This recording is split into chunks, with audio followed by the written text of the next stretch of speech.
की आता हे जग अशा जंक्चरला आलेलं आहे, की याच्यामध्ये अर्थव्यवस्था पूर्ण ट्रान्सफॉर्म होण्याच्या पद्धतीने आलेली आहे, की ज्यावेळेस तुमची चौथ्या औद्योगिक क्रांतीमध्ये जिथे तुमचं कारखानदारीच्या मधून मिळणारं उत्पन्न किंवा सेवा क्षेत्रामधून मिळणारं उत्पन्न हे काही लोकांच्या हातामध्ये जाईल, रोजगार कमी होत जाईल.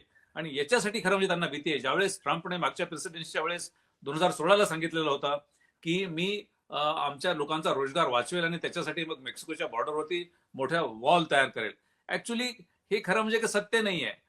ट्रम्पलाही माहित होतं की ते सत्य नाही. त्यांचे जॉब कुठे चाललेले आहेत, सिलिकॉन व्हॅलीमध्ये ज्या टेक्नॉलॉजी तयार होतात, आर्टिफिशियल इंटेलिजन्स, कॉग्निटिव्ह अनालिटिक्स, जिनॉमिक्स याच्यामुळे ते होत आहेत. पण त्याला ते काही करू शकत नाहीत, कारण अमेरिकन पॉलिटिक्स किंवा जागतिकच पॉलिटिक्स आता हे टेक्नोक्रॅट्स आणि तुमच्या टेक्नोफ्युडलिस्ट आणि तुमच्या ह्याच्या कॅपिटलिस्टकडे आलेलं आहे. त्यामुळे आता हे पुढे जे होणार आहे ते मला वाटतं की जपान आणि तुमचं चायना हे एक नवीन ऍक्सिस तयार होऊ शकतात या सगळ्यामध्ये. त्या ऍक्सिसला कुठेतरी रशिया त्याच्यामध्ये जॉईन होऊ शकते.